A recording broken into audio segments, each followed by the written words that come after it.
মরিয়ম এখন অনেকটাই সুস্থ, হাঁটতে পারে, তবে একটু ধীরে। বেশি হাঁটলে এখনো পায়ে টান ধরে।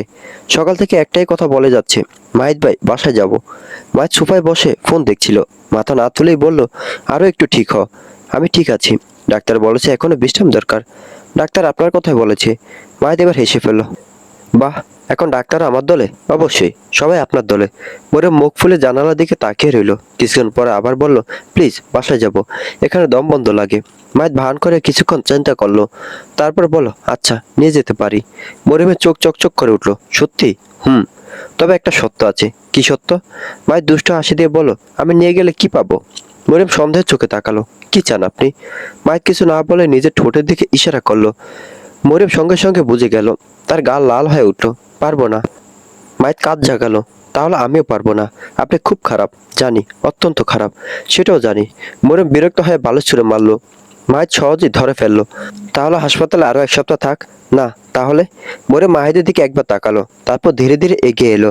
মাহিদ ভেবেছিল আবার নিশ্চয়ই ঝগড়া করবে, কিন্তু মরিয়ম হঠাৎ টুপ করে তার ঠোঁট ছুঁয়ে দিল। 1 সেকেন্ড, তারপর বিদ্যুতের গতিতে সরে গিয়ে বলল, হয়েছে, এখন চলেন বাসায়। মাহিদ কয়েক মুহূর্ত হতভম্ব হয়ে বসে রইল।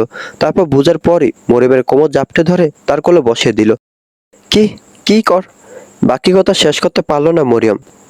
তার আগে মায়ের হামলে পড়লো তার ঠোঁটে। মরিয়ম আর বাধা দিল না। এভাবে কাটলো তাদের কিছু মুহূর্ত। বাসায় ফেরার পর থেকে মরিয়ম বুঝতে পারলো, হাসপাতালে যতটা কষ্ট ছিল, বাসায় এসে তার চেয়ে বড় বিপদ অপেক্ষা করছে। সবাই তাকে নিয়ে এত আদিক্ষেতা করছে যে তার মাথা ধরার জোগাড়। একবার পানি চাইলে 3 জন একসাথে গ্লাস নিয়ে আসে।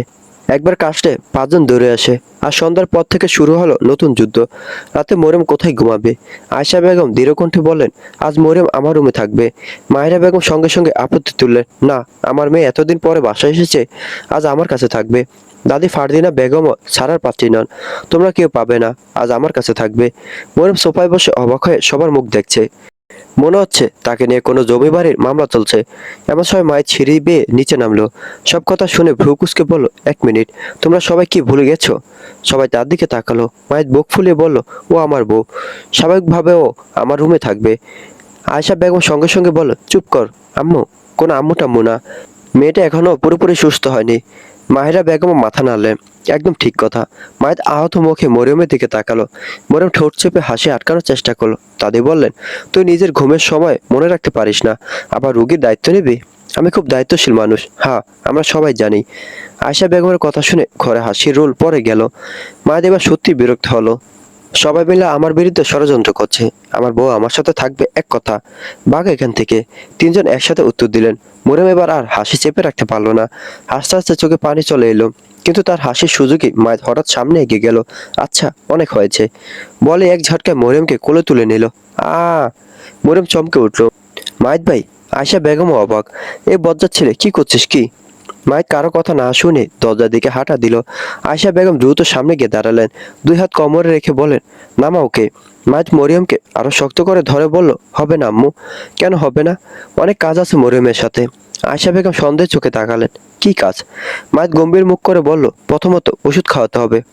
দ্বিতীয়ত ঠিকমতো খেয়েছি কিনা দেখতে হবে। তারপর ওইটা পার্সোনাল। কি পার্সোনাল? বুঝে না। আমার বউয়ের সাথে আমার পার্সোনাল কাজ আছে, বুঝেছো? সর বেয়াদব ছেলে। এ বলে আয়েশা বেগম লজ্জায় ঘরে চলে গেলেন। নিজের মেয়ে আর মেয়ের জামাইয়ের এমন মুহূর্তের সামনে পড়ে মাহিরা বেগম লজ্জায় পড়ে গেলেন। উনিও ঘরের দিকে হাঁটা দিলেন। মায়ের হেসে সিঁড়ির দিকে হাঁটা ধরলো। ফারদিনা বেগম পিছন থেকে শব্দ করে বলে উঠল, বজ্জাত পোলা, আমার নাতি কিন্তু অসুস্থ, খবরদার উল্টাপাল্টা কিছু করলে। মায়ের পা থামে পিছনে তাকালো। ফারদিনা বেবি, আজ তোমার নাতনি স্বামী সেবা করবে, স্বামীকে সুখ দেবে। স্বামীকে সুখ দিলে নেকি পাওয়া যায়, জানো না? এ বলে চোখ টিপ দিয়ে ঘরে চলে গেল। ফারদিনা বেগম বিড়বিড় করে কিছু বলল। হতচ্ছাড়া বেয়াদব হয়েছে দাদাটার মতো। কথাটা বলতে মুখ মলিন হয়ে গেল ওনার। রিমি দীর্ঘশ্বাস ফেললো। ওসমান, তোর এখন বিয়েটা করা উচিত। আর কতদিন এভাবে থাকবি? ওসমান বারান্দার রেলিংয়ে ভর দিয়ে দূরে তাকিয়ে রইল, যেন কথাগুলো তার কানে ঢুকছেই না। রিমি বিরক্ত হয়ে তার কাঁধে হালকা ধাক্কা দিল। কি রে, চুপ কেন? কি বলবো? কিছু বলার নেই তোর? ওসমান ম্লান হেসে বলল, কিছু বলা থাকলে চুপ থাকতাম। রিমি কয়েক সেকেন্ড তার দিকে তাকিয়ে রইল, তারপর ধীরে বলল, শুন ভাই, মরিয়ম এখন বিবাহিত। কথাটা শুনে ওসমানের মুখের হাসিটুকু মিলিয়ে গেল। কিছুক্ষণ চুপ থেকে সে নিচু স্বরে বলল, এই কথাটাই তো আমাকে চুপ করে দিয়েছে। তার কণ্ঠে কোনো অভিযোগ ছিল না, ছিল শুধু ক্লান্তি। জানিস রিমি, মানুষ অনেক সময় এমন কিছু স্বপ্ন দেখে যেটা পূরণ হবে না জেনেও দেখে। আমি হয়তো তেমনই একটা স্বপ্ন দেখেছিলাম। রিমি চুপ করে শুনতে লাগলো। ওসমান আবার বলল, কিন্তু এখন আর কিছু চাই না। আল্লাহর কাছে শুধু একটা দোয়া করি, ও যেন ভালো থাকে। তুই কি এখনো ওকে বলতে পারিসনি? ওসমান হালকা এসে মাথা নাড়লো। বলে যাওয়া আর মেনে নেওয়া এক জিনিস না রিমি। আমি মেনে নিয়েছি, তাহলে নিজের জীবনটা গুছিয়ে নে। ওসমান আকাশের দিকে তাকালো। সন্ধ্যার আলো ধীরে ধীরে ম্লান হয়ে আসছে। হয়তো একদিন গুছিয়ে নিব, কিন্তু কিছু সম্পর্ক থাকে যেগুলো শুরু হওয়ার আগেই শেষ হয়ে যায়। তবুও তাদের স্মৃতি অনেকদিন রয়ে যায়। রিমি কিছুক্ষণ চুপ করে থাকলো, তারপর নিচে সরে বলল, তুই কি এখনো মরিয়মকে ভালোবাসিস? ওসমান হাসলো, তবে সেই হাসিতে আনন্দের চেয়ে ক্লান্তি বেশি ছিল। ভালোবাসা কখনো যায় না, মুগ্ধতা চলে যায়, মোহ চলে যায়, কিন্তু ভালোবাসা ওরা থেকে যায়। রিমি বিরক্ত হয়ে বলল, তার মানে সারা জীবন এই ভালোবাসা নিয়ে পড়ে থাকবি? ওসমান কয়েক মুহূর্ত চুপ রইল। জানি না, আবার জানি না, কারণ আমি ভবিষ্যতের কথা তো আর জানি না। রিমি দীর্ঘশ্বাস ফেলল। তাহলে একটা কথা বল, যদি তোকে কেউ ভালোবাসে, বিয়ে করতে চায়? ওসমান এবার সরাসরি রিমির দিকে তাকালো। অন্যায় হবে কেন? কারণ বিয়ে শুধু কাউকে ঘরে আনা না, বিয়ে মানে কাউকে নিজের মনে জায়গা দেওয়া। তাই হ্যাঁ, আর আমার মনের যে জায়গাটা একজনের জন্য ছিল, সেটা আজও খালি হয়নি। রিমি থমকে গেল। ওসমান শান্ত গলায় বলে চলল, আমি কোনো মেয়ের সাথে অবিচার করতে চাই না। তাকে স্ত্রী করে আনলাম, অথচ আমার হৃদয়ের সবচেয়ে বড় অংশে অন্য কারো স্মৃতি বসে আছে। এটা কি ঠিক হবে? মানুষ তো ভুলে যায়, সবাই যায় না, তুইও যাবি না। ওসমান মৃদু হেসে মাথা নাড়ল। কিছু মানুষকে ভুলে যাওয়া যায় না রিমি, তাদের নিয়ে বাঁচতে শিখতে হয়। তাহলে তুই বিয়েই করবি না? ওসমান আকাশের দিকে তাকালো। সন্ধ্যা শেষ আলো মিলিয়ে যাচ্ছে। হয়তো করব, হয়তো করব না, কিন্তু আজ এই মুহূর্তে কাউকে নিয়ে ভবিষ্যৎ কল্পনা করতে পারি না। এতটাই হ্যাঁ। কারণ ভালোবাসা হারিয়েছে বলে কষ্ট নেই, কষ্ট হলো ওই জায়গায় আর কাউকে বসাতে পারছি না। রিম আর কিছু বলল না। ওসমান ধীরে ধীরে বলল, সব মানুষের ভাগ্যে প্রাপ্তি লেখা থাকে না, কারো কারো ভাগ্যে শুধু দোয়া লেখা থাকে, দূর থেকে দেখা যাওয়া লেখা থাকে। তারপর মৃদু হেসে যোগ করলো, আর আমার মনে হয় আমার ভাগ্যে হয়তো সেটাই লেখা ছিল। তাদের কথার মাঝে রাইসা ঘরে ঢুকলো। আপু, আম্মু তোমাকে ডাকছে। রিমি একবার ওসমানের দিকে তাকিয়ে হালকা মাথা নাড়লো। আচ্ছা, পরে কথা হবে, বলে সে ঘর থেকে বেরিয়ে গেল। রাইসা কিছুক্ষণ চুপচাপ দাঁড়িয়ে রইলো। তারপর ধীরে ধীরে ঘুরে বেরিয়ে যেতে উদ্যত হলো। ঠিক তখনই পিছন থেকে ওসমানের ডাক ভেসে এলো, রাইসা, এদিকে আয়। রাইসা বুকটা ধক করে উঠলো। মনে হলো যেন এক মুহূর্তের জন্য তার হৃদস্পন্দন থেমে গেছে। তবে মুখে কিছু প্রকাশ না করে নিজেকে স্বাভাবিক রাখার চেষ্টা করলো। ধীরে ধীরে বারান্দা দিকে এগিয়ে এসে বলল, জি ওসমান ভাই। ওসমান রেলিং এ ভর দিয়ে দাঁড়িয়েছিল। পড়ালেখার কি অবস্থা? আলহামদুলিল্লাহ ভালো, ভালোই যেন থাকে। কিছুক্ষণ চুপ থেকে আবার বলল, শুনলাম স্কুলে যাওয়ার সময় নাকি একটা ছেলে বিরক্ত করতো, এখনো সামনে আসে? রাইসা বিস্মিত হয়ে গেল। এতটুকু ঘটনা ওসমানের কানে পৌঁছেছে। সে নিচের দিকে তাকিয়ে মিনমিন করে বলল, না, 2 দিন আগে এসে মাপ চেয়ে গেছে, পা ধরতে চেয়েছিল। হুম। ওসমান মাথা নাড়লো। ভালো হয়েছে। তারপর স্বাভাবিক গলায় বলল, এখন এসব বাদ দিয়ে মন দিয়ে পড়াশোনা কর, নয়তো কিন্তু তোকে কোনো রিক্সা চালকের সঙ্গে বিয়ে দিয়ে দিব। মনে থাকে যেন। কথাটা শুনে রাইসার মুখটা মলিন হয়ে গেল। চোখের কোণে চিকচিক করে পানি জমে উঠল। এই মানুষটা সবসময় এমন কেন? যখনই দুটো ভালো কথা বলবে মনে হয়, তখনই সে এমন কিছু বলে বসে। ওসমান অবশ্য সেটা খেয়ালই করলো না। রাইসা দ্রুত মুখ ঘুরিয়ে নিল। জি। রাইসা আর এক মুহূর্ত দাঁড়ালো না। চোখের কোণে জমে ওঠা পানি লুকাতে লুকাতে প্রায় দৌড়ে নিজের ঘরের দিকে চলে গেল। বারান্দায় দাঁড়িয়ে ওসমান কিছুক্ষণ তার চলে যাওয়ার দিকে তাকিয়ে রইল। তারপর নিজে মাথা নেড়ে হালকা হেসে বলল, মেয়েটা এখনো আগের মতো বাচ্চা রয়ে গেল। কিন্তু সে জানতো না, রাইসা নিজের ঘরে ঢুকে দরজা বন্ধ করে বিছানায় বসে পড়েছে। চোখে পানি আর আটকে রাখতে পারলো না। সবসময় এমন কথা বলতে হবে? ফুঁফিয়ে উঠল সে। ওসমান কখনো বুঝতে পারলো না তার মুখের মজা করে বলা কথাগুলো রাইসার বুকের ভেতর কত গভীরভাবে গিয়ে লাগে। রাইসা জানালার পাশে গিয়ে দাঁড়ালো। সামনে বারান্দাটা এখান থেকে দেখা যায়। ওসমান এখনো সেখানে দাঁড়িয়ে আছে, হয়তো চিন্তায় ডুবে, হয়তো মরিয়মের কথা ভাবছে, হয়তো অতীতের কোনো স্মৃতি। রাইসা তিক্ত হেসে ফেলল। আপনি তো আমার দিকে তাকেও দেখেন না ওসমান ভাই। তার বুকের ভেতরটা হঠাৎ কেমন ভারী হয়ে উঠল। ছোটবেলা থেকে মানুষটাকে দেখেই বড় হয়েছে সে। ওসমান যখন বিশ্ববিদ্যালয়ে পড়তো তখন সে স্কুলে, ওসমান যখন ব্যবসা সামলানো শুরু করলো তখনও সে বই খাতা নিয়েই ব্যস্ত। বয়সের পার্থক্য, অবস্থানের পার্থক্য সবই ছিল, তবে মনের উপর তো কারো নিয়ন্ত্রণ থাকে না। রাইসা চোখ মুছে ধীরে ধীরে বলল, আপনি অন্য কাউকে ভালোবাসেন, এটা আমি অনেক আগেই বুঝেছি। কথাটা বলতে গিয়ে গলা কেঁপে উঠল। কিন্তু তাই বলে কি আমাকে সবসময় রিক্সাওয়ালার সাথে বিয়ে দেওয়ার ভয় দেখাতে হবে? নিজের কথাতেই আবার কেঁদে ফেললো সে। অন্যদিকে বারান্দায় দাঁড়িয়ে থাকা ওসমান আকাশের দিকে তাকিয়েছিল। তার মনে এখনো রিমির কথাগুলো ঘুরছে। জীবন যেন অদ্ভুত, একজনকে পাওয়া যায় না, আর যাদের চোখে নিজের জন্য অনুভূতি লুকিয়ে থাকে সেগুলো অনেক সময় চোখে পড়ে না। সন্ধ্যার বাতাস ধীরে ধীরে বয়ে গেল, কেউ কিছু জানলো না। একজন নিজের অতীত আঁকড়ে দাঁড়িয়ে রইল, আরেকজন নীরবে নিজের অনুভূতি লুকিয়ে ফেললো বুকের গভীরে। সারিকার বাসায় আজ আবির এসেছে। ঘটনার পর পুরো 1 মাস কেটে গেছে। এই 1 মাসে সে একবারও আসেনি। কেন আসেনি সে প্রশ্নের উত্তর কেউ জানে না। হলরুমে বসেছিল আবির, সামনে সামিয়া বেগম আর সারিকার বাবা। আবিরের হাত দুটো শক্ত হয়ে আছে। এতদিন পর এসে তার বুকের ভেতরটা অদ্ভুতভাবে কাঁপছে। অনেকক্ষণ চুপ থাকার পর অবশেষে বলল, সারিকার সাথে কিছু কথা ছিল আমার। কথাটা বলতে গিয়ে যেন গলাটা শুকিয়ে গেল। সামিয়া বেগম আর তার স্বামী একবার একে অপরের দিকে তাকালেন। তারপর সামিয়া বেগম দীর্ঘশ্বাস ফেলে বললেন, বাবা, হয়তো সারিকা এই বিয়েটা করবে না। ও আমাদের আগেই বলেছিল ও কাকে ভালোবাসে। আমাদেরই ভুল হয়েছে, আমরা ওর কথা শুনিনি। এখন আর জোর করবো না। ও যাকে ভালোবাসে তার সাথে ওর বিয়ে দেব। সরি বাবা। আবিরের বুকটা মোচড় দিয়ে উঠল। সে বলতে চাইল, আন্টি, সে মানুষটা আমি, কিন্তু কথাটা আর মুখ দিয়ে বের হলো না। যদি তারা তাকে ঘৃণা করে, যদি তার মুখটা দেখতে না চায়। ঠিক তখনই সিঁড়ি থেকে পায়ের শব্দ ভেসে এলো। সবার দৃষ্টি সেদিকে চলে গেল। সারিকা ধীরে ধীরে নিচে নেমে আসছে। 1 মাস আগের সেই ঘটনার পর মানুষটা অনেক বদলে গেছে। মুখটা আগের তুলনায় শুকিয়ে গেছে। গলা এখনো চিকিৎসার চিহ্ন স্পষ্ট। তবুও তাকে দেখে আবিরের বুকের ভেতরটা কেঁপে উঠল। আবির চোখ তুলে তাকালো, সারিকাও তাকালো।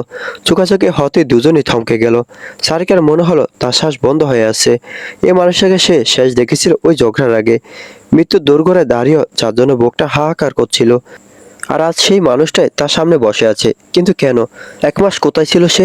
যখন সারিকা হাসপাতালের বিছানায় চোখ খুলে চারপাশে তাকিয়েছিল তখন তো তাকে পায়নি। যখন রাতের পর রাত কেঁদেছে তখনও তো আসেনি। তাহলে আজ কেন? সারিকার চোখ হঠাৎ ভিজে উঠল। সে দ্রুত মুখ ঘুরিয়ে নিল। অন্যদিকে আবিরের অবস্থা ভালো না। সে দিনের ঝুলন্ত শরীরটা এখনো তার দুঃস্বপ্ন হয়ে আসে। রাতের পর রাত ঘুম ভেঙে গেছে তার। বারবার মনে হচ্ছে একটু দেরি হলে হয়তো আর সারিকা পৃথিবীতে থাকতো না। আবির ধীরে ধীরে উঠে দাঁড়ালো। তার চোখও লাল। 1 মাসে জমে থাকা অপরাধ বোধ, ভয় আর কষ্ট যেন বুকের ভেতর পাথরের মতো জমে আছে। সারিকা ঘুরে সিঁড়ির দিকে পা বাড়ালো। উদ্দেশ্য নিজের রুমে চলে যাওয়া, কিন্তু 2 পা যেতেই থেমে গেল। আবির তার হাত ধরে রেখেছে। সারিকা ধীরে ধীরে পিছনে তাকালো। মাফ করা যায় না? আবিরের কণ্ঠটা কেমন ভাঙা ভাঙা। সারিকা ভ্রু কুঁচকে বলল, হাত ধরার অনুমতি কোথায় পেলে সেটা আগে বলেন। আগেও তো ধরেছি। আগের দিন আর এখনের পার্থক্য জানেন না? বলো শুনি। সারিকা জোর করে নিজের হাত ছাড়িয়ে নিল। তারপর নিজের মা বাবার দিকে তাকিয়ে বলল, আম্মু, ওনাকে বাসায় ঢুকতে দিলে কেন? সামিয়া বেগম অবাক হয়ে বললেন, কেন, কি করেছো? জানি না, জানতেও চাই না। আমি বিয়ে করব আজ। তোমাদের পছন্দ করা ছেলেকে কল করো, এখনই বিয়ে করব। আবির মাথা নিচু করলো। সে বুঝতে পারছে কথাগুলো রাগের না, 1 মাসে জমে থাকা অভিমান কথা বলছে। সামিয়া বেগম হঠাৎ খুশি হয়ে বললেন, কল কেন করব? ছেলে তো আমাদের সামনেই আছে। সারিকা থমকে গেল। মানে? আবিরের সাথেই তো তোর বিয়ের কথা ছিল। সারিকা মনে হলো কে যেন তার মাথার ভেতর একটা বোমা ফাটিয়ে দিয়েছে। সে একবার মায়ের দিকে তাকালো, তারপর বাবার দিকে, তারপর ধীরে ধীরে চোখ ঘুরিয়ে আবিরের দিকে তাকালো। আবির অস্বস্তিতে দাঁড়িয়ে আছে, মাথা নিচু, চোখ লাল। সারিকার ঠোঁট কাঁপতে শুরু করলো। মানে? এই গাধা, এই উল্লুকটাই? সামিয়া বেগম কিছু বলার আগে সারিকা আবিরের দিকে আঙ্গুল তুলে বিড়বিড় করলো, মানে এই বেহেয়া নির্লজ্জ লোকটা? আবির কাশির ভান করলো। সারিকা মাথা আরো ঝিমঝিম করতে লাগলো। আল্লাহ, কোথায় আমি? মরতে গেছিলাম কেন? কথা শেষ করার আগেই চোখ দুটো উল্টে গেল। শরীরটা ঢলে পড়লো সামনে। সারিকা! আবির আর এক মুহূর্ত দেরি করলো না, দ্রুত এগিয়ে গিয়ে তাকে জড়িয়ে ধরলো। নিচে পড়ার আগে সারিকা তার বাহুর মধ্যে আটকে গেল। সামিয়া বেগম ভয় পেয়ে উঠে দাঁড়ালেন। হায় আল্লাহ, আবার কি হলো? আবিরের বুকের সাথে মাথা রেখে অচেতন হয়ে আছে সারিকা। কেঁদে অচেতন হওয়ার আগ মুহূর্তেও ঠোঁট নড়ল একবার। খুব আস্তে আস্তে বলল, গাধা। তারপর পুরোপুরি জ্ঞান হারালো। আবির কিছুক্ষণ হতভম্ব হয়ে তাকিয়ে রইল। তারপর অসহায় মুখে বলল, আন্টি, জ্ঞান ফিরলে গালি দেওয়া শেষ করবে মনে হয়। সামিয়া বেগম কপালে হাত ঠেকালেন। বাবা, তুমি ওকে সোফায় শুয়ে দাও কষ্ট করে। মা রেডি হওয়ার জন্য আলমারির সামনে দাঁড়িয়ে শার্টের বোতাম লাগাচ্ছিল। এমন সময় রুমের দরজা ঠেলে ভেতরে ঢুকলো মরিয়ম। মুখটা রাগে লাল, কোমরে 2 হাত। মাহিদ ভাই, আমার গিফট কোথায়? মাহিদ আয়নায় নিজের প্রতিবিম্বের দিকে তাকিয়ে রইল। কিসের গিফট? মরিয়ম চোখ বড় বড় করে তাকালো। আমার জন্মদিনে গিফট। ও, ও কি? গিফট দেন। মাহিদ এবার ঘুরে তাকালো। ওটা তো 1 মাস আগেই চলে গেছে। তো তো গিফটও চলে গেছে। মরিয়ম রাগে পা ঢুকলো। দেন বলছি। মাঝ মুচকে এসে বিছানে গিয়ে বসল। এমনভাবে হেলান দিল যেন তার কোথাও যাওয়ার কোনো তাড়া নেই। তুই কি এখন বাচ্চাদের মতো কান্না করবি? দরকার পড়লে করব, কর দেখি। মরিয়ম কিছুক্ষণ রাগে চোখে তাকিয়ে থেকে শেষে গিয়ে তার পায়ের কাছে বসে পড়ল। মাহিদ ভাই দেন না। মাহিদের ঠোঁটের করে হাসিটা আরেকটু গভীর হলো। এভাবে বলিস না, পরে অন্য কিছু দিয়ে দেব। মরিয়ম সঙ্গে সঙ্গে ভ্রু কুঁচকে মজা করে বলল, যা দুষ্টু। এই কথা শুনে মাহিদ হেসে উঠল, এমনভাবে হাসলো যে বিছানায় গড়িয়ে পড়ল। মরিয়মও আর রাগ ধরে রাখতে পারল না, ফ্লোর থেকে উঠে এসে তার পাশে শুয়ে পড়ল। মাথাটা গিয়ে ঠেকলো মাহিদের বুকে, দু হাতে তার শার্ট মুঠো করে ধরে চুপচাপ চোখ বন্ধ করলো। কিছুক্ষণ কে কোনো কথা বলল না। সকালে আলো জানালা দিয়ে ঢুকে দুজনে উপর পড়ছিল। বাইরে শহরের শব্দ থাকলো, রুমের ভেতরটা অদ্ভুত শান্ত। মরিয়ম হঠাৎ বলল, মাহিদ ভাই কলেজ আজ যান না? না, যাবেন না? আব্বু না করেছে। ও। আবার নীরবতা। মাহিদ অন্যমনস্ক ভাবে মরিয়মের মাথায় হাত বুলিয়ে দিচ্ছিল। হঠাৎ মরিয়ম ডাকলো, মাহিদ ভাই। হুম। সে আরো একটু কাছে সরে এলো। যদি আমি মরে যেতাম, আমাকে মিস করতেন? প্রশ্নটা শুনে মায়েদের হাত থেমে গেল। এক মুহূর্ত, দুই মুহূর্ত, তারপর সে মুখ ফিরে জানালার দিকে তাকালো। একদম না। মরিয়ম সঙ্গে সঙ্গে মাথা তুলে তাকালো। সত্য? 100 ভাগ? মিথ্যা? না। তাহলে? মায়েদ এবার ধীরে ধীরে তার দিকে তাকালো, চোখ দুটো শান্ত। কিন্তু সে শান্তির নিচে যেন অনেক পুরনো ভয় লুকিয়ে আছে। কারণ তোকে মিস করার মতো অবস্থায় আমি থাকতাম না। মরে মুখের হাসি মিলিয়ে গেল। পায়ে নিচু গলায় বলল, কিছু মানুষ থাকে যাদের হারালে কষ্ট হয়, আর কিছু মানুষ থাকে যাদের হারানোর কথা ভাবলো বুকের ভেতর সবকিছু ফাঁকা হয়ে যায়। মরিয়ম ধীরে ধীরে মাথা নামিয়ে আবার তার বুকে রাখলো। মায়ের দীর্ঘশ্বাস ফেললো। তাই এসব কথা আর কখনো বলবি না, আচ্ছা? প্রমিস? প্রমিস। কিছুক্ষণ পর আবার মরিয়ম ফিসফিস করে বলল, তবুও গিফটটা চাই। মায়ের চোখ বন্ধ করে বলল, এই মেয়েটা কোনো চিকিৎসা নেই। গিফট দেন। নেই। দেন। নেই। দেন। মায়েদের হাসির শব্দে আবার ঘরটা ভরে উঠলো। আর মরে মনে মনে ঠিক করলো, গিফট না নিয়ে সে আজ কিছুতেই ছাড়বে না। দুপুরে ঠিক আগ মুহূর্ত, মায়ের অফিসে যাওয়ার জন্য প্রস্তুত হচ্ছিল। বের হওয়ার আগে টেবিলের উপর একটি চাবি রেখে বলেছিল, এটাতে তোর গিফট আছে, আর আজ থেকে রুমটাও তোর। মনে ভ্রু কুঁচকে বলেছিল, কিন্তু আপনার স্টাডি রুম দিয়ে আমি কি করব? আমার ওসব ভালো লাগে না। মা শুধু রহস্যময় একটা হাসি দিয়ে বলেছিল, দেখ গিয়ে, ভালো লাগবে। তারপর আর কিছু না বলে বেরিয়ে গিয়েছিল। ওষুধের প্রভাবে মরম প্রায় পুরো দিনটাই ঘুমিয়ে কাটে। বিকেলের দিকে যখন ঘুম ভাঙলো তখনও চোখ দুটো ভারী। আয়না তাকে নিজে হাসলো। গাল ফুলে আছে, চুল এলোমেলো, দেখতে যেন ঘুম কাতুরে একটা বাচ্চা মেয়ে। মুখ দিয়ে নিচে নেমে শাশুড়ি আর মায়ের কাছে গিয়েছিল, কিন্তু আয়শা বেগম আর ফারদিনা বেগম নিজেদের কাজের মধ্যে ব্যস্ত ছিলেন। তাদের বিরক্ত না করে আবার উপরে চলে এলো। নিজের রুমে ঢুকতেই চোখ পড়লো সাইড টেবিলের উপর রাখা চাবিটার দিকে। মুহূর্তে গিফটের কথা মনে পড়ে গেল। আল্লাহ, গিফট! মেয়েটার পায়ে দৌড়ে স্টাডি রুমের দরজার সামনে চলে গেল। দরজাটা তার রুমের ভিতরেই, তাই বাইরে যাওয়ার দরকার হলো না। চাবি ঘুরে দরজা খুলতে সে স্থির হয়ে গেল। হাতে চাবিটা টুং করে মেঝেতে পড়ে গেল। পরে শুধু তাকিয়ে রইল। 1 সেকেন্ড, 2 সেকেন্ড, 3 সেকেন্ড। তারপর অবিশ্বাস ফিসফিস করে বলল, না, রুমটা কোনো স্টাডি রুম না, এটা যেন একটা ছোট্ট লাইব্রেরি। চারপাশে দেয়াল জুড়ে বুক শেলফ, মেঝে থেকে ছাদ পর্যন্ত শুধু বই আর বই। নতুন বইয়ের গন্ধ, পুরনো পাতার গন্ধ, চামড়ার বাধাই, হার্ড কভার, পেপার ব্যাগ, সব মিলে যেন বইপ্রেমীদের স্বর্গ। বাংলা উপন্যাস, ঐতিহাসিক গল্প, রহস্য, থ্রিলার, ফ্যান্টাসি, ইসলামিক সাহিত্য, বিদেশি অনুবাদ, এমনকি বহু বছর আগে ছাপা হওয়া দুর্লভ সংস্করণও। মরিয়ম ধীরে ধীরে ভেতরে ঢুকলো, আঙুল বুলিয়ে দিল একটা বুক শেলফে, তারপর আরেকটায়, আরেকটায়। চোখের পলক পড়ছে না। এতদিন মাহিত কেন তাকে এখানে আসতে দিত না? আজ বুঝতে পারছে, কারণ এটা শুধু একটা রুম নয়, এটা কারো বহু বছরের সঞ্চয়, কত যত্নে, কত ভালোবাসা সংগ্রহ করা জিনিস। মরিয়ম একটা বই বের করে বুকের সাথে চেপে ধরলো। তার বুকের ভেতরটা কেমন করে উঠলো। এসব আমার? প্রশ্নটা সে নিজে কি করলো। তারপর মনে পড়লো মাহিদের কথা, আজ থেকে রুমটাও তোর। মেয়েটার চোখ ঝাপসা হয়ে এলো। লোকটা তার সবচেয়ে প্রিয় জিনিসটা দিয়ে দিয়েছে। যে মানুষটা নিজে কাউকে এই রুমে ঢুকতে দিত না, সে মানুষটা পুরো রুমটা তার নামে করে দিয়েছে। মানে হঠাৎই মেঝেতে বসে পড়লো। তারপর বোকাদের মতো বই গোনা শুরু করলো। 1টা, 2টা, 10টা, 50টা, 100টা। গুনতে গুনতে কখন সন্ধ্যা নেমে রাত হয়ে গেল সে নিজেও খেয়াল করলো না। প্রায় 2 ঘন্টা পর যখন গোনা শেষ হলো, তখন মরিয়ম ক্লান্ত হয়ে মেঝেতে বসে রইল। তার সামনে কাগজে বড় করে লেখা 3742টি বই। সংখ্যাটা দেখে সে আবার স্তব্ধ হয়ে গেল। 3742! একটা মানুষ কত বছরের ভালোবাসা জমালে এত বই হয়? মরিয়ম ধীরে ধীরে মাথা তুলে বুকশেলফগুলোর দিকে তাকালো। তারপর অকারণে চোখ ভিজে উঠল। মেয়েটা ফিসফিস করে বলল, পাগল একটা মানুষ। বইয়ের তাকের সাথে হেলান দিয়ে বসে রইল সে। মনে হচ্ছিল যেন পৃথিবীর সবচেয়ে সুন্দর গিফটটা সে পেয়েছে। আর সেই মুহূর্তে প্রথমবারের মতো তার মনে হলো, মায়ের তাকে যতটা ভালোবাসে হয়তো সে এখনো তার অর্ধেকও বুঝে উঠতে পারেনি। মরিয়ম বুকশেলফের সামনে মেঝেতে বসেছিল। চারপাশে হাজার হাজার বই, নতুন পাতার গন্ধে ভরে আছে পুরো ঘর। অথচ তার মন বইয়ের ভেতরে নেই। বারবার শুধু একটা মানুষের কথাই মনে পড়ছে। মাহিদ অদ্ভুত মানুষ একটা। লোকটা কখনো তাকে ভালোবাসি বলেনি, একবারও না। কখনো ফুলের তোড়া নিয়ে এসে নাটকের ভঙ্গিতে দাঁড়ায়নি, কখনো প্রেমিকদের মতো শত শত মিষ্টি কথা বলেনি। বরং বেশিরভাগ সময় রাগ দেখিয়েছে, বকেছে, আদেশ করেছে। তবে কেন যেন মরিয়মের মনে হয় এই মানুষটার মতো তাকে কে কোনোদিন ভালোবাসেনি। মরিয়ম ধীরে ধীরে তাকালো চারপাশে সাজানো বইগুলোর দিকে। 3742টা বই। একটা মানুষ বছরের পর বছর ধরে নিজের শখ, নিজের ভালোবাসা, নিজের প্রিয় জিনিসগুলো জমে রেখেছে। আর আজ সবকিছু কোনো দ্বিধা ছাড়াই তার হাতে তুলে দিয়েছে। কেউ যদি তাকে জিজ্ঞেস করে, মাইক কি তোমাকে ভালোবাসে, তাহলে হয়তো সে উত্তর দিতে পারবে না। কারণ ভালোবাসা শব্দটা সে কখনো মায়েদের মুখে শুনেনি। কিন্তু সে এটা বলতে পারবে, যখন হাসপাতালে বিছানায় মৃত্যুর সঙ্গে লড়ছিল সে, তখন দিনের পর দিন লোকটা তার কেবিন ছেড়ে কোথাও যায়নি। যখন সে চোখ খুলছিল, সবার আগে যে মুখটা দেখেছিল সেটা মাহিদের। যখন সে হাঁটতে পারতো না, তখন লোকটা তাকে কোলে করে নিয়ে ঘুরেছে। যখন সে কাটতে পারেনি, তখন মায়ের তার হয়ে কেঁদেছে। যখন সে ঘুমিয়েছে, তখন মায়ের তার মাথার পাশে বসে থেকেছে। তাহলে কি ভালোবাসা শুধু মুখে বলা কিছু, নাকি ভালোবাসা হলো সেই মানুষটা যে নিজের ক্লান্তি ভুলে তোমার জন্য জেগে থাকে, যে নিজের দুশ্চিন্তা লুকিয়ে তোমাকে হাসানোর চেষ্টা করে, যে তোমার পছন্দের ছোট্ট একটা বিষয় বছরের পর বছর মনে রাখে?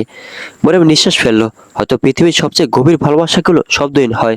হয়তো কিছু মানুষ ভালোবাসি বলতে জানে না, তারা শুধু ভালোবাসতে জানে। তাদের ভালোবাসা ফুলের তোড়ায় আসে না, চিঠিতে আসে না, কবিতায় আসে না। তাদের ভালোবাসা আসে অপেক্ষায়, যত্নে, চিন্তায়, রাগে, অধিকারে, আর এমন কিছু কাজের মাধ্যমে যেগুলো দেখে হঠাৎ একদিন বুঝতে হয় এই মানুষটা আমাকে কতটা ভালোবাসে। মরিয়ম নিজের হাতের উপর থুতনি রাখলো, তারপর খুব আস্তে করে হাসলো।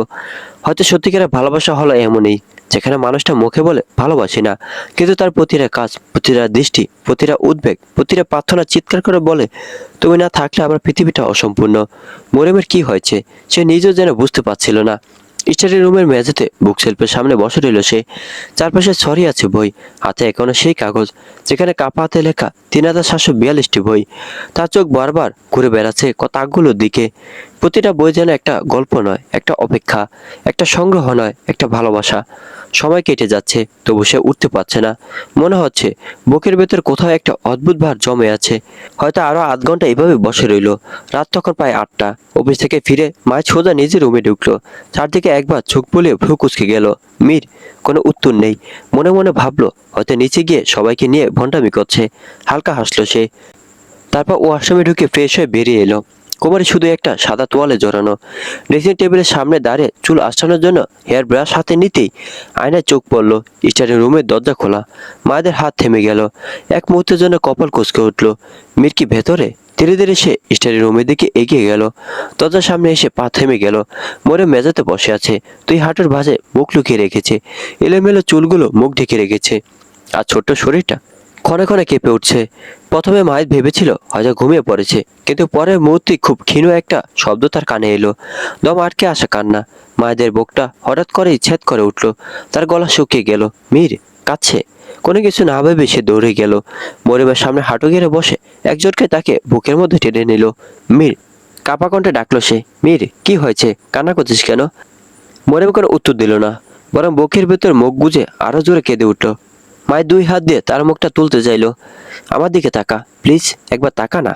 মেয়েটা মুখ তুলো না, উল্টো দুই হাত দিয়ে মায়েদের শার্টের জায়গায় খালি বুক আর কাঁধ শক্ত করে আঁকড়ে ধরলো। এমনভাবে ধরে আছে যেন ছেড়ে দিলে মানুষটা হারিয়ে যাবে। মায়ের পুরোপুরি বিচলিত হয়ে গেল। সে বারবার মরিয়মের মাথায় হাত বুলিয়ে দিচ্ছে।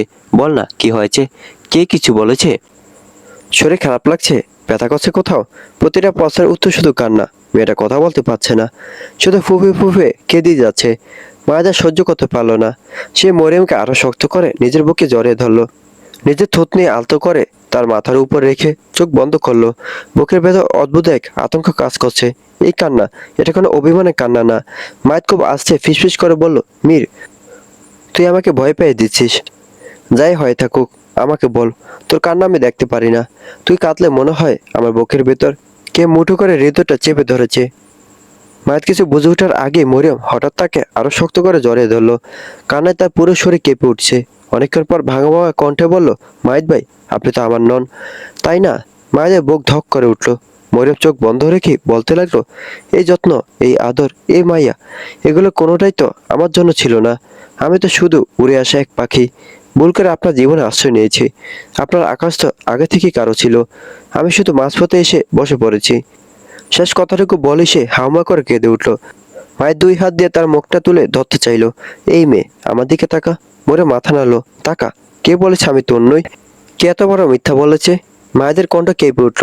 শুনে রাখ, আমার প্রতিটা নিঃশ্বাস তোর, প্রতিটা দোয়ায় তুই আছিস, প্রতিটা সেজদা তোর নাম আছে। আমার প্রতিটা অনুভূতি, প্রতিটা অপেক্ষা, প্রতিটা আগামী সব তোর। আমি যদি কারো হই তবে শুধু তোর। মরিয়ম কাঁদতে কাঁদতে মাথা নাড়লো। তারপর বুকের ভেতর জমে থাকা কথাগুলো একে একে বেরিয়ে এলো। কিন্তু আপনার ভালোবাসা তো আমি নই, মাহিদ ভাই। কথাটা বলে সে ধীরে ধীরে মুখ তুললো। কান্নায় লাল হয়ে যাওয়া চোখ দুটো নিয়ে তাকালো মাহিদের দিকে। সে চোখের দিকে তাকিয়ে মাহিদের মনে হলো যেন পৃথিবীর সব অসহায়ত্ব একজোড়া চোখে এসে জমেছে।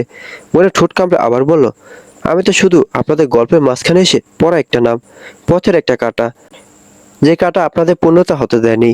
আমি না থাকলে হয়তো আজ আপনার জীবন অন্যরকম হতো। হয়তো রিমা ম্যাম আপনার পাশে থাকতেন। আপনার হাসি, আপনার স্বপ্ন, আপনার সংসার সবকিছু পূর্ণ হতো। সে চোখটা আমি ফিসফিস করে বলল, আমি এসেছি বলেই হয়তো কারো প্রাপ্য সুখ আমি কেড়ে নিয়েছি।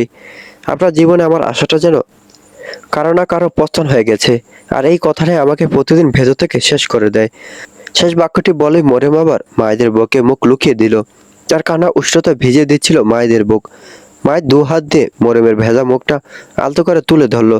তার কণ্ঠে রাগ ছিল না, ছিল অভিমান আর অদ্ভুত এক দৃঢ়তা। কে বলেছে তুই আমার গল্পের মাঝে এসে পড়েছিস? মরিয়ম নিঃশব্দে তাকিয়ে রইল। মায়ের ধীরে ধীরে বলল, তুই আমার গল্পের মাঝখানে আসিসনি মীর। তুই তো আমার গল্পের শুরুতেই লেখা ছিলি। তোর জন্মের পরের মুহূর্তেই দুই পরিবারের সামনে ঘোষণা হয়েছিল তুই আমার। তখন হয়তো আমরা কিছুই বুঝতাম না, কিন্তু আমাদের নাম একসাথে জুড়ে দেওয়া হয়েছিল। সে এক মুহূর্ত থামলো, তারপর কাপা গলায় আবার বলল, জানিস, তুই পৃথিবীতে আসার পরপরই আমি নাকি তোর বাবা মায়ের কাছে হাত বেড়ে বলেছিলাম মেয়ের দায়িত্ব আমি নেব। সবাই হেসেছিল, কারণ আমি তখন নিজেই একটা বাচ্চা ছিলাম।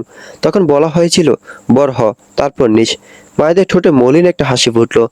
দেখ, আজ আমি বড় হয়েছি মীর, আর আমি আমার সেই কথাটা রাখতে এসেছি। সে মরিয়মের কপালে আলতো করে হাত রাখলো। তুই বলছিস তুই পথের কাঁটা? না, তুই সেই পথ যেটা দ্বারা আমি আমার গন্তব্যে পৌঁছেছি। তুই বলছিস তুই আমার পূর্ণতা কেড়ে নিয়েছিস? ভুল বলছিস। তুই তো আমার অপূর্ণ জীবনটাকে পূর্ণ করেছিস। মায়েদের চোখও ভিজে উঠল। রিয়া আমার অতীতও না, বর্তমানও না, ভবিষ্যৎও না। আমার বর্তমানের নাম মরিয়ম, আমার ভবিষ্যতের নামও মরিয়ম। আর যদি আল্লাহ কবুল করেন, জানাতে স্বপ্নেও আমি তোকে নিয়েই ভাবি। সে মরিয়মের দুই হাত নিজের হাতে শক্ত করে ধরে বলল, তাই আর কখনো নিজের মুখে বলবি না যে তুই আমার নস। তুই আমার ছিলি, আমার আছিস, আর আল্লাহ যতদিন হায়াত রাখবেন তুই আমারই থাকবি। এই কথাটা আমি শুধু প্রতিশ্রুতি দিয়ে বলছি না, নিজের রবকে সাক্ষী রেখে বলছি। মরিয়ম ফুফে ফুফে কাঁদতে কাঁদতে আস্তে করে জিজ্ঞেস করলো, ছেড়ে যাবেন না তো? মায়ের কোনো দ্বিধা করলো না। সে আলতো করে মরিয়মের কপালে ঠোঁট ছুঁয়ে বলল, মৃত্যুর আগ পর্যন্ত কোনোভাবেই না। আর যদি আল্লাহ তাআলা জান্নাত দান করেন, তাহলে সেখানে আমার দোয়া থাকবে আমার সঙ্গী যেন তুই হস। সে নাক টেনে মৃদুস্বরে বলল, মাহিদ ভাই, কেন জানি আপনাকে খুব ভালোবাসি। কথাটা বলে সে লজ্জায় চোখ নামিয়ে ফেললো। এই অবস্থাতেও মায়েদের ঠোঁটে হাসি ফুটে উঠল। কেন জানি, কেন জানি, কেন?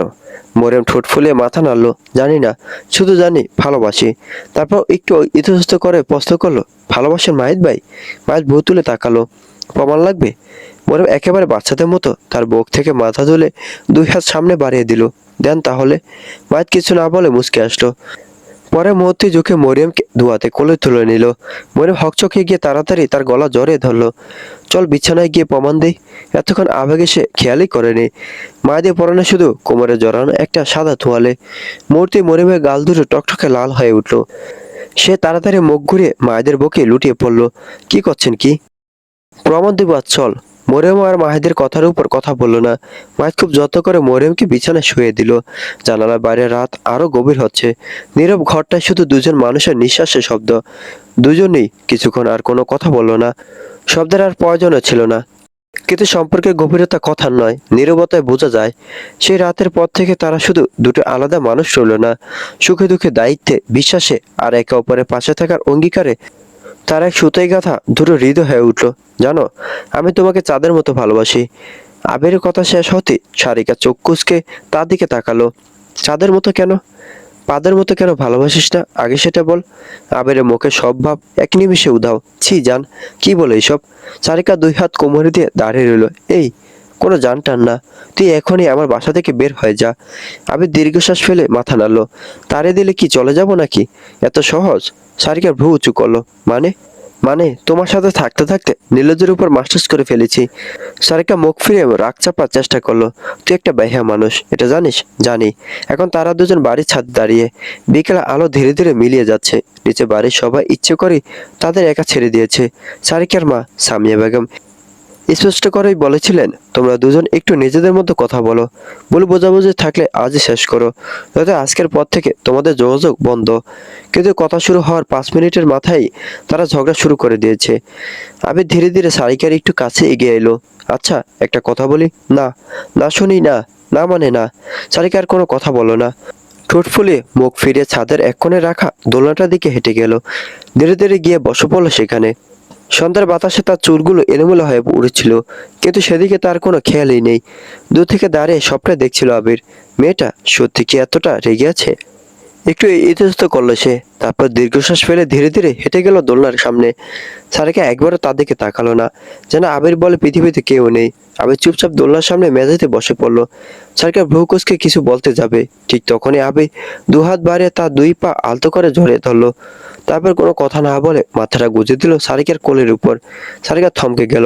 এই এই কি করছো? কোনো উত্তর এলো না। আবির শুধু আরো শক্ত করে তার পা দুটো আঁকড়ে ধরলো, যেন ছেড়ে দিলে মানুষটা হারিয়ে ফেলবে। কয়েক মুহূর্ত নীরবতা, তারপর খুব নিচু স্বরে আবির বলল, আর রাগ করে থাকিও না প্লিজ। সারিকার বুকের ভেতরটা কেমন যেন মোচড় দিয়ে উঠলো। এত বড় একটা মানুষ, অথচ এই মুহূর্তে একেবারে বাচ্চাদের মতো তার কোলে মুখ লুকিয়ে বসে আছে। সে গম্ভীর থাকার চেষ্টা করলো। নাটক করিও না, ছাড়ো বলছি। আবির মাথা নাড়ালো। ছাড়বে না সে। আবির তার নিজেকে ধরে রাখতে পারলো না। হঠাৎ করে মাথাটা সারিকার কোলে রেখে হু হু করে কেঁদে উঠলো। সারিকা অবাক হলো না, চুপচাপ তাকিয়ে রইল ছেলেটার দিকে। মাত্র 1 মাস, কিন্তু এই 1 মাস যেন মানুষটাকে 10 বছর ক্লান্তি উপহার দিয়েছে। আকাশে হাসি খুশি চঞ্চল আবিরটা কোথাও যেন হারিয়ে গেল।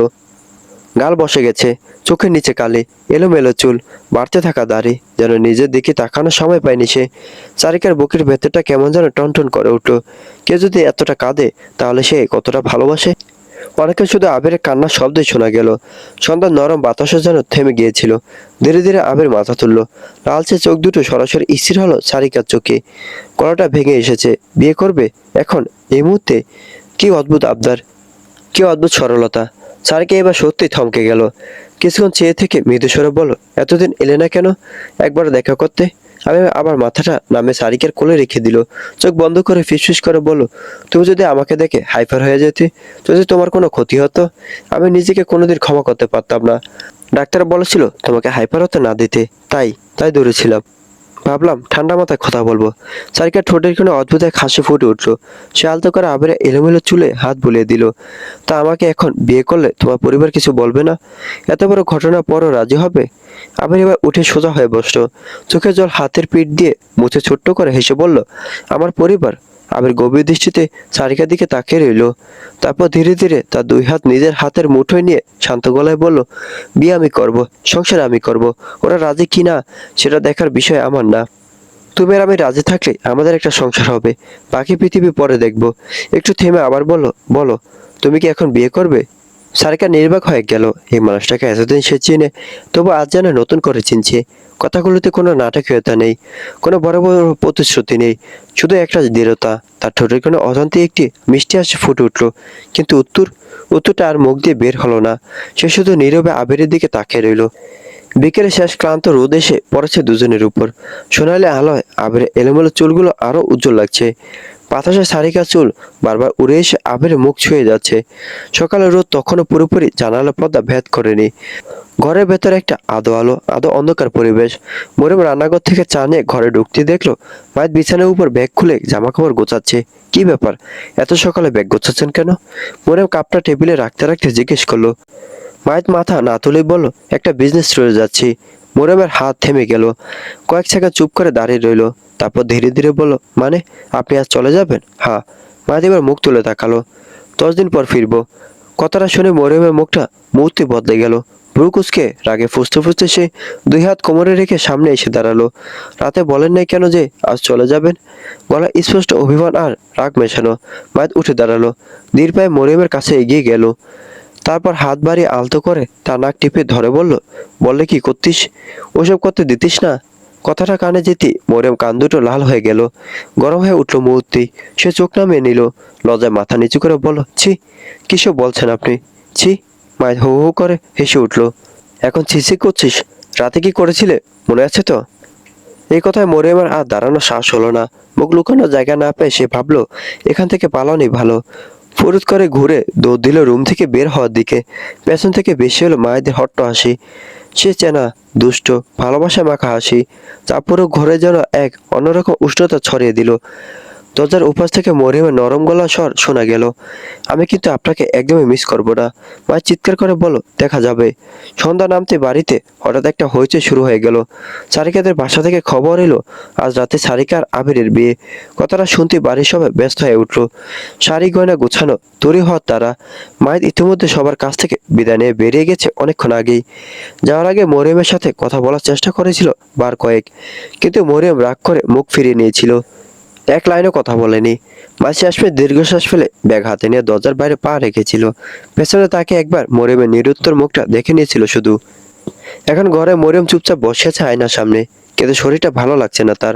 মাথার ভিতরটা যেন ফেটে যাচ্ছে, চোখ দুটো জ্বালা করছে। কপালে হাত দিতে বুঝলো শরীর একটু একটু গরম হয়ে উঠছে।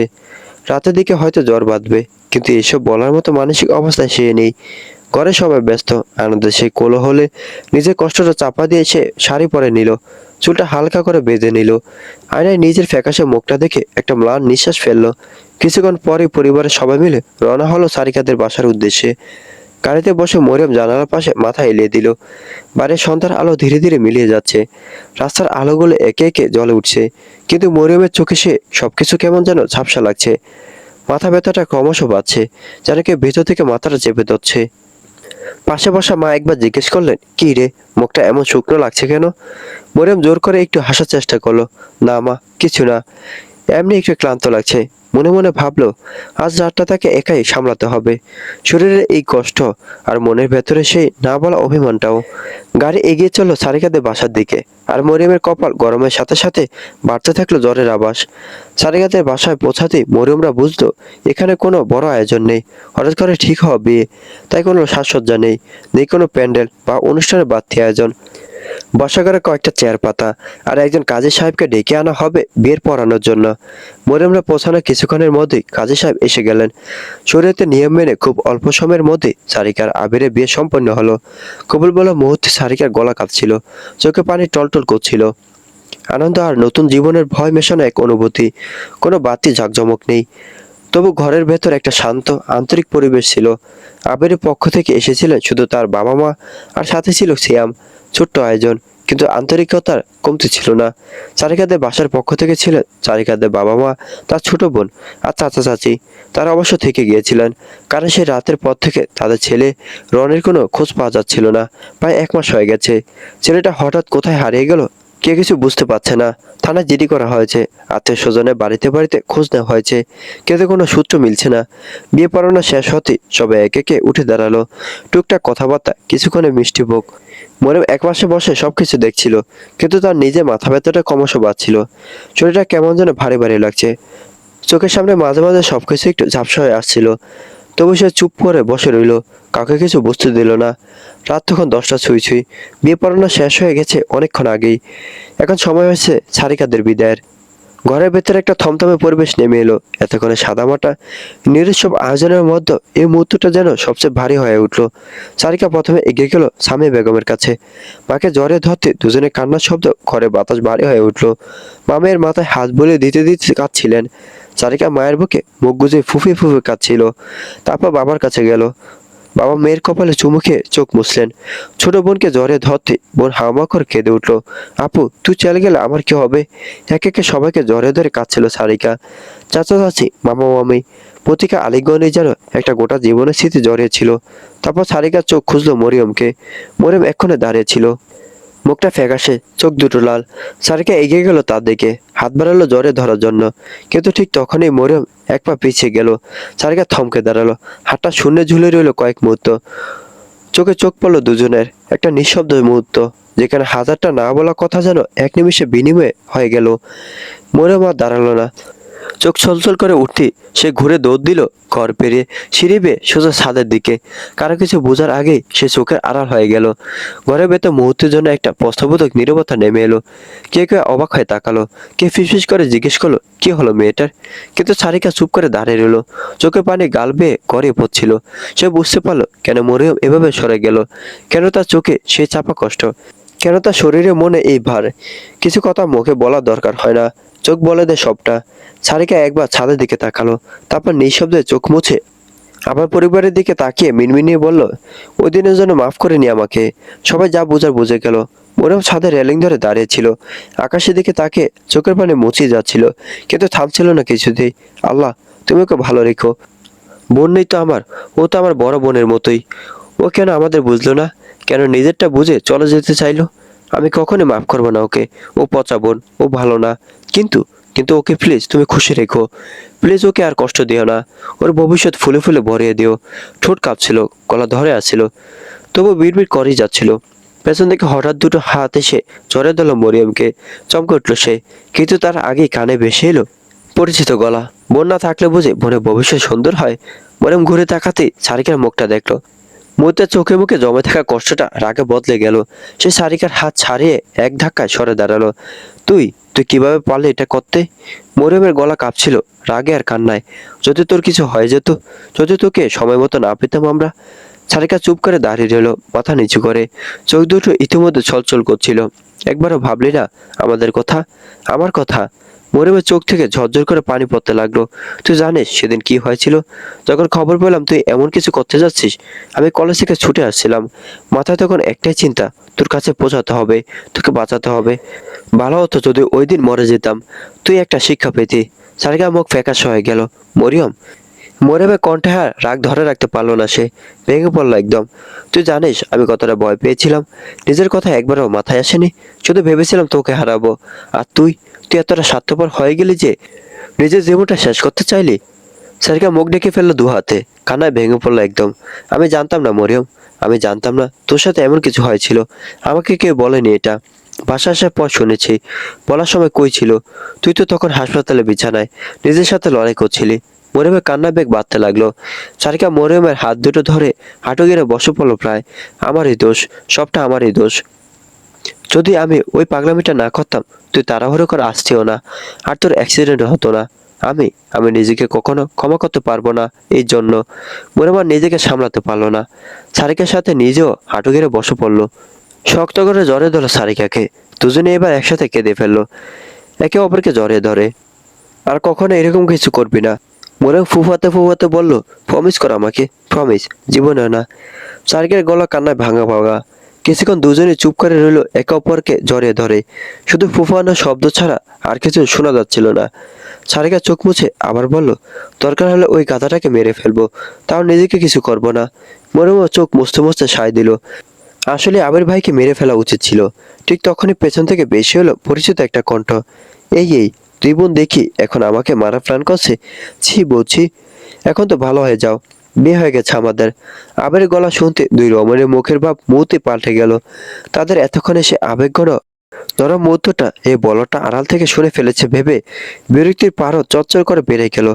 সারিকা এক ঝটকায় উঠে দাঁড়ালো, তারপর মরিয়মের হাত ধরে টান দিয়ে তাকে দাঁড় করালো। দুজনে একসাথে ঘুরে তাকালো আবিরের দিকে। সে দৃষ্টিতে যেন স্পষ্ট লেখা, আজ তোর একদিন কি আমার একদিন। আবির সে দৃষ্টি দেখে একদম পিছিয়ে গেল, হাত তুলে সমর্পণে ভঙ্গি করলো। কিন্তু তার আগে দুই বোন তাকে পাত্তা না দিয়ে নাক উঁচু করে সিঁড়ির দিকে হরণ করে হাঁটা দিল।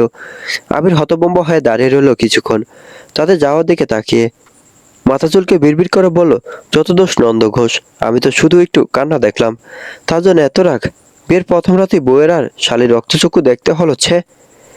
মাথা নাড়তে নাড়তে সে পিছু পিছু সিঁড়ির দিকে গেল। মনে মনে ভাবলো, এ দুই বান্ধবীর জুটির সাথে টক্কর দেয়া চারটিখানি কথা না। সামনের দিনগুলো বেশ চ্যালেঞ্জিং হতে চলেছে বলে মনে হচ্ছে তার। গাড়ির কাছে সবাই এসে দাঁড়ালো একে একে। সারিকাকে সবাই শেষবারের মতো জড়িয়ে ধরলো তাকে। কান্না, দোয়া আর ভালোবাসার মিশ্রণে ভারী হয়ে উঠলো চারপাশ। শেষে মরিয়ম এগিয়ে এলো সারিকার হাত ধরে, নিজেই তাকে নিয়ে গেল গাড়ির দরজার কাছে। সাবধানে শাড়ি আঁচলটা ঠিক করে দিয়ে সারিকাকে গাড়িতে বসিয়ে দিল, যেন নিজের হাতে বোনকে তুলে দিচ্ছে অন্য এক জীবনে। দরজাটা বন্ধ করার আগ মুহূর্তে মরিয়ম একটু ঝুঁকে তাকালো সারিকার দিকে। চোখে এখনো জলের রেশ, কিন্তু ঠোঁটে হালকা হাসি। লাল শাড়িতে তোকে অনেক স্নিগ্ধ লাগছে। কথাটা শুনে সারিকা হেসে ফেলল, লজ্জার আনন্দে মেশানো এক হাসি। তারপর হঠাৎ কিছু মনে পড়তে সারিকা বলল, মনে করে জ্বরে মেডিসিন নিয়ে নিস, আমার রুমে ডোয়ারে পেয়ে যাবে। মরিয়ম কাত নাড়িয়ে সায় দিল, আচ্ছা। ড্রাইভার গাড়িতে স্টার্ট দিল। ইঞ্জিনের শব্দে যেন একটা অধ্যায় সমাপ্তি ঘোষণা হলো। জানালার কাছ নামে সারিকা শেষবারের মতো তাকালো সবার দিকে। মরিয়ম জোর করে হাসার চেষ্টা করলো, হাত নাড়লো পাল্টা। সাবধানে থাকিস, ফোন দিস পৌঁছে। গাড়িটা ধীরে ধীরে গেট ফিরে রাস্তায় নেমে গেল। হেডলাইটের আলো অন্ধকার রাস্তায় দুটো দীর্ঘ রেখা টেনে দিল, আর সে আলো অনুসরণ করে গাড়িটা মিলে যেতে লাগলো দূরে, আরো দূরে। গাড়ির লাল ব্যাকলাইট দুটো ছোট হতে হতে একসময় বাঘ নিয়ে চোখে আড়াল হয়ে গেল সম্পূর্ণভাবে। বরফ সেই দিকে তাকিয়ে রইল আরো কিছুক্ষণ, যেখানে গাড়িটা শেষবার দেখা গিয়েছিল। বুকের ভেতরে একটা শূন্যতা অনুভব করলো সে। রাতটা যেন হঠাৎ করে অনেক বেশি নিস্তব্ধ হয়ে গেল। মাথা ব্যথাটা এই ফাঁকে আরো তীব্র হয়ে উঠেছিল। শরীরটা কাঁপছিল হালকা হালকা। মরিয়ম বুঝলো জ্বরটা বোধহয় এবার সত্যি সত্যি এসেই গেছে। সবাই যখন ঘরের দিকে ফিরতে লাগলো, মরিয়ম একবার সারিকা রুমের দিকে তাকালো। মনে পড়লো মেডিসিনের কথা। ভারী পায়ে সে এগিয়ে গেল সিঁড়ির দিকে। শরীরের ক্লান্তি আর মনের ভার দুটো নিয়েই। সিঁড়ির প্রথম ধাপে পা রাখতে হঠাৎ হাতের ফোনটা কেঁপে উঠলো। রিংটনের শব্দে নিস্তব্ধতা ভেঙে গেল। মরিয়ম থমকে দাঁড়ালো, বাড়ি চোখে ফোনে স্ক্রিনের দিকে তাকালো। স্ক্রিনে বেশি উঠেছে লুচ্চা বেড়া নামটা। এত কষ্ট, এত ক্লান্তি, এত জ্বরের ঘোরের মাঝও নামটা দেখে মরিয়মের ঠোঁটের কোণে অজান্তে একটা হাসি ফুটে উঠলো। রাগ, অভিমান, কষ্ট সবকিছুর মধ্যে এই নামটা দেখলেই মনটা কেমন হালকা হয়ে যায়। এটাই বোধহয় ভালোবাসা। কিন্তু পরক্ষণে আবার সেই সকালের কথা মনে পড়ে গেল তার। রাগটা আবার মাথাছাড়া দিয়ে উঠলো। মরিয়ম ফোনের স্ক্রিনের দিকে তাকিয়ে থেকে কলটা রিসিভ না করে হাতের ফোনটা ধরে রাখলো। তারপর সিঁড়ি বেয়ে উঠতে শুরু করলো। গন্তব্য এবার ছাদ। ফোনটা বাজতে থাকলো হাতের মধ্যে। একসময় বাজতে বাজতে কেটে গেল। ছাদে পৌঁছে মরিয়ম একটা পুনরায় প্লাস্টিকের চেয়ারে গিয়ে বসলো। ক্লান্ত শরীরটা এলিয়ে দিল। রাতের আকাশের দিকে তাকালো। তারাগুলো কেমন যেন ঝাপসা লাগছিল জ্বরের চোখে। মাথাটা চেয়ারে পিঠে হেলান দিয়ে চোখ বুজে ফেললো কয়েক মুহূর্তের জন্য। ফোনটা তখনও হাতেই ধরা। ঠিক তখনই এবার ফোনটা কেঁপে উঠলো হাতের মধ্যে। মরিয়ম আস্তে করে চোখ খুললো, স্ক্রিনে তাকালো। আবার সে লুচ্চা বেড়া। এবার আর ফেলে রাখলো না। কয়েক সেকেন্ড তাকিয়ে থেকে দীর্ঘশ্বাস ফেললো। তারপর আঙুল ছুঁয়ে কলটা রিসিভ করলো, কিন্তু কিছু বললো না। ফোনটা শুধু কানের কাছে নিয়ে গেল চুপচাপ নিঃশব্দে। উপাস থেকে কি বলে শোনার অপেক্ষায় রইল। নিজে থেকে একটা শব্দ উচ্চারণ করলো না। মায়ের উপাস থেকে কয়েক সেকেন্ড অপেক্ষা করলো, কানে ফোন চেপে ধরে। নিঃশ্বাসের শব্দটুকু ছাড়া আর কিছু শোনা যাচ্ছিল না লাইনের উপার থেকে। তবে সে বুঝতে পারলো মনে ফোনটা কানে ধরে আছে, শুনছে সবকিছু, শুধু মুখ খুলছে না। কথা বলবি না? নরম গলায় জিজ্ঞেস করলো মাহিদ। নীরবতা, শুধু ছাদের হালকা বাতাসের শব্দ, দূরে কোথাও কুকুরের ডাক, আর মরিয়মের চাপা নিঃশ্বাস। এসবই ভেসে এলো ফোনের উপাসে। মাহিদ আরেকটু নরম করে বলল, আচ্ছা শুন, একটা কথা বলি। নীরবতা। মরিয়মের বুকের ভেতর তখন হাজারটা অনুভূতি ঝড় বইছে। রাগ, অভিমান, ভালোবাসা, সবকিছু মিলেমিশে একাকার। কথা বলতে ইচ্ছে করছে, আবার মুখ খুলতে ভয় লাগছে। পাশে গলা ধরে কেঁদে ফেলে। মাহিদ বুঝলো এভাবে সহজে কাজ হবে না। তার মুখে একটা দুষ্ট হাসি খেলে গেল, চোখে খেলে গেল একটা চেনা চঞ্চলতা। মরিয়মকে খেপানোর সবচেয়ে কার্যকর অস্ত্রটা এখন তার হাতে। শুন, এখানে এসে না আমি রিয়া ম্যামকে দেখলাম। আচ্ছা, উনি এখানে কি করে কিছু জানিস? কথাটা কানে যেতে মরিয়মের বুকের ভেতরটা যেন এক মুহূর্তে দপ করে জ্বলে উঠল। এতক্ষণে সে নীরবতা, সে অভিমানের বাদ যেন এক নিমেষে ভেঙে পড়ল। জ্বরে পুড়তে থাকা শরীর, ক্লান্ত চোখ, সবকিছু ভুলে গিয়ে মরিয়ম প্রায় চিৎকার করে বলে উঠল, রিয়া ম্যাম সেখানে কি করে? এ লুচ্চা পুরুষ এখনই বাসায় আসেন। মায়েদের ঠোঁটের কোণে হাসিটা আরো চড়া হলো, কিন্তু সে সেটা গলার স্বরে প্রকাশ হতে দিল না। মুখে সিরিয়াস একটা ভাব টেনে এনে বলল, উনি এখানে কি করে আমি কিভাবে বলবো? আর লুচু কাকে বললি? মরিয়মের চোখ দিয়ে টপ টপ করে পানি গড়িয়ে পড়তে লাগলো। রাগ আর কষ্ট মিশে একাকার হয়ে গেল তার গলায়। আপনাকে লুচু বলেছি, আর উনি কি করে জানেন না? গলাটা কাঁপছিল, ভেঙে যাচ্ছিল বারবার। ও খোদা, এই লোককে তুমি নিয়ে নাও তোমার কাছে। যে লোক পরকিয়া করে তার আমার দরকার নাই, খোদা। শেষ কথাগুলো বলতে বলতে মরিয়মের গলা একদম ধরে এলো। ফুঁফে কেঁদে উঠল সে। জ্বরের ঘরে রাতে নিস্তব্ধ ছাদে একা বসে থাকা মেয়েটা কান্নার শব্দ যেন রাতের বাতাসেও মিশে গেল। অবশ্য মাহিদ কিছুক্ষণ চুপ করে রইল। মরিয়মের কান্নার শব্দ শুনে তার বুকের ভেতরটা কেমন মোচড় দিয়ে উঠলো। আরে পাগলি, কাঁদছিস কেন? মরিয়ম নাক টানতে টানতে কান্না বাজা গলায় বলল, লুচ্চা বেটা, এখনই বাসায় না আসলে আমি কিন্তু। তুই কিন্তু কি? মায়েদের গলার সাথে সাথে একটা সতর্কতা সুর ফুটে উঠল। আমি ভেগে যাব। হোয়াট? মায়ের প্রায় চিৎকার করে বলে উঠল কথাটা। ফোনের ওপাশ থেকে যেন তার চমকে ওঠাটা অনুভব করা গেল। মরিয়ম চোখ মুছতে মুছতে একটু জেদি সুরে বলল, হ্যাঁ, চলে যাব কারোর সাথে। মায়েদের বুকের ভেতরটা মুহূর্তে ছেদ করে উঠল। রাগ, ঈর্ষা আর কিছুটা আতঙ্কে মিলেমিশে গলার স্বরটাই কেমন বদলে গেল। এবার আর আগের সে খুনসুটির আত্মবিশ্বাস নেই, বরং মিনমিনে অস্থির একটা সুর। কার সাথে? মরিয়ম ঠোঁট ফুলিয়ে তবু কণ্ঠে একটা চাপা জেদ নিয়ে বলল, যে নিয়ে যাবে তার সাথে চলে যাব। ফোনের ওপাশে মায়ের কয়েক সেকেন্ড কথা বলতে পারল না। বুকের ভিতরে একটা অচেনা অস্থিরতা কাজ করছিল। এই মেয়েটা রাগের মাথায় কি বলছে, নাকি সত্যি এমন কিছু ভাবছে? মাঝে একটু নিজেকে সামলে নিয়ে গলা সেই চেনা দুষ্টুমি ফিরিয়ে এনে বলল, তোর মতো পাগলকে কে নিবে? হ্যাঁ, সে আবার আমার কাছে দিয়ে যাবে। মরিয়ম এবার আরো রাগ হলো। চুপ, আমি পাগল? আর আপনার রিয়া ম্যাম ভালো, তাই না? তার সাথে থাকিয়েন। আমি এখনই শরীফকে কল করছি। এই শরীফকে? কে শরীফ বল? মায়েদের গলায় হঠাৎ স্পষ্ট বিচলতা ফুটে উঠল। মায়েদের এই ঘাবড়ে যাওয়া দেখে মরিয়ম মনে একটা পৈশাচিক আনন্দ খেলে গেল। জ্বরের কষ্টের মাঝেও ঠোঁটের কোণে একটা দুষ্ট হাসি ফুটে উঠল তার। বলবো না, আমি এখন ভাগবো, টাটা। এই শুন। মায়েদের গলায় এবার প্রায় আকুতি। মনে ভাব নিয়ে বলল, সময় নেই, তাড়াতাড়ি বলেন। মায়েদের এবার গলাটা শক্ত করে একটু গম্ভীর সুরে বলল, শুন, যার সাথে যাস না কেন, তারা তো তোকে সেকেন্ড হ্যান্ড পাবে। ইউজ করা জিনিস তারা ব্যবহার করবে। ছে। মরিয়ম প্রথমে কথাটা মানে ঠিক ধরতে পারলো না। রুকুসকে বলো, সেকেন্ড হ্যান্ড মানে? ইউজ করা? কি বলছেন? ইস, বুঝো না? মায়েদের গলায় এবার সেই পরিচিত দুষ্টুমি ফিরে এলো। আমি বাসার আসার পর আবার প্র্যাকটিক্যালি করে বুঝিয়ে দেবো নে। ততদিন অন্তত থাক। মরিয়মের মাথায় কথাগুলো ঘুরছিল কয়েক মুহূর্ত। তারপর হঠাৎই যখন আসল অর্থটা মাথায় ধাক্কা দিল, তার সারা শরীর যেন লজ্জায় গরম হয়ে উঠল এক নিমিষে। জ্বরের তাপের সাথে মিশে গেল আরেক রকম উষ্ণতা। ছি, কিসব মাইনে আপনার, ছি। মরিয়মের গলা কাঁপছিল লজ্জায়, তবু রাগটাও কমেনি এতটুকু। আমি আপনাকে ভালো ভাবতাম। কথাটা বলতে বলতে গলাটা কেমন ধরে এলো তার। এত রাগ, এত লজ্জা, এত অভিমান, সব মিলে বুকের ভেতরটা যেন দুমড়ে মুচড়ে যাচ্ছিল। জ্বরে ক্লান্ত শরীরে এই আবেগের ঝড় সামলানো তার পক্ষে বড় কঠিন হয়ে যাচ্ছিল। ফোনের উপাসে মাহিত মুচকে আসলো। আচ্ছা সারিকা, খুশি তো? অনেক। মরিয়ম আস্তে করে জবাব দিল, যাক আলহামদুলিল্লাহ। খাবার খেয়েছিস? মরিয়মের কথা গুলিয়ে আসছিল। জ্বরের ঘরে জিভটাও যেন ভারী হয়ে গিয়েছিল। হ্যাঁ, কি হয়েছে? কোনটা কেমন লাগছে তোর? মায়েদের গলা স্পষ্ট উদ্বেগ। কিছু না। আচ্ছা, আমি ঘুমাবো, ঘরে যাই। আল্লাহ হাফেজ। কোথায় এখন তুই? মরিয়ম ঠোঁট কামড়ে একটু ইতস্তত করে বলো, ছাদে। কথাটা শুনতেই মায়েদের কপালে ভাঁজ পড়ল। রাতে 10:30টার সময় ছাদে একা, তা আবার এই অবস্থায়। মায়েদের কথা না বাড়িয়ে কলটা কেটে সাথে সাথে ভিডিও কল দিল। মরিয়ম কয়েক সেকেন্ড পর সেটা ধরলো। ক্লান্ত মুখটা স্ক্রিনে ভেসে উঠলো। মাঝে স্ক্রিনের দিকে তাকে ভ্রু কুঁচকে ফেললো। চোখের এই অবস্থা কেন? এমন লাল হয়ে আছে কেন চোখ দুটো? ঘুমে হয়তো। আচ্ছা রাখি। মরিয়ম চোখ কসলাতে কসলাতে বলল, ফোনটা সরে নেওয়ার জন্য হাত বাড়ালো। ঠিক তখনই মায়েদের চোখ আটকে গেল স্ক্রিনে একটা কোণে। মরিয়মের পেছনে ছাদের অন্ধকার অংশটায় পানির ট্যাঙ্কের পাশে কি যেন একটা নড়ে উঠলো। প্রথমে মনে হলো ক্যামেরার সমস্যা, কিন্তু পর মুহূর্তে স্পষ্ট বোঝা গেল একটা অবয়ব যেন দাঁড়িয়ে আছে সেখানে, নিশ্চল, স্থির। মায়েদের বুকটা ধক করে উঠলো। মরিয়ম, মরিয়ম তোর পেছনে। মরিয়ম কপাল কুঁচকে জিজ্ঞেস করলো, কি হয়েছে? পেছনে তাকা। মায়েদের গলা এবার স্পষ্ট আতঙ্ক। মরিয়ম আস্তে করে ঘুরে তাকালো। ফোনের ক্যামেরার সময় হাতটা ঘুরিয়ে সাদা অন্ধকার কোণে পানির ট্যাঙ্কের পাশে কিছু দেখতে পেল না প্রথমে, শুধু কালো ছায়া আর দূরের বাতির আলোয় হালকা একটা রেখা। কই, কিছু তো নাই। মরিয়ম বলল, গলায় বিভ্রান্তি। মায়ের স্ক্রিনে ভালো করে খেয়াল করলো, কিন্তু এখন সেই অবয়বটা যেন মিলিয়ে গেছে, নাকি প্রথম থেকে ছিল না, বোঝা দুষ্কর। তবে বুকের ভেতরে একটা অস্বস্তি রয়ে গেল তার। মরিয়ম শুন। মায়েদের গলা এবার একদম সিরিয়াস, কোনো দুষ্টুমির চিহ্ন নেই তাতে। তুই এখনই ছাদ থেকে নিচে চলে যা, এখনই, আমি বলছি। কেন, কি হয়েছে? মরিয়মের গলা এবার ভয়ের ছোঁয়া। জ্বরের ক্লান্তির সাথে মিশে গেল অজানা আতঙ্ক। কিছু না, তুই শুধু নিচে যা প্লিজ। মায়েদের কোনটা এখন স্পষ্ট, আমি ফোনে আছি, কথা বলতে বলতে যা। মরিয়ম কাঁপা হাতে চেয়ার থেকে উঠে দাঁড়ালো।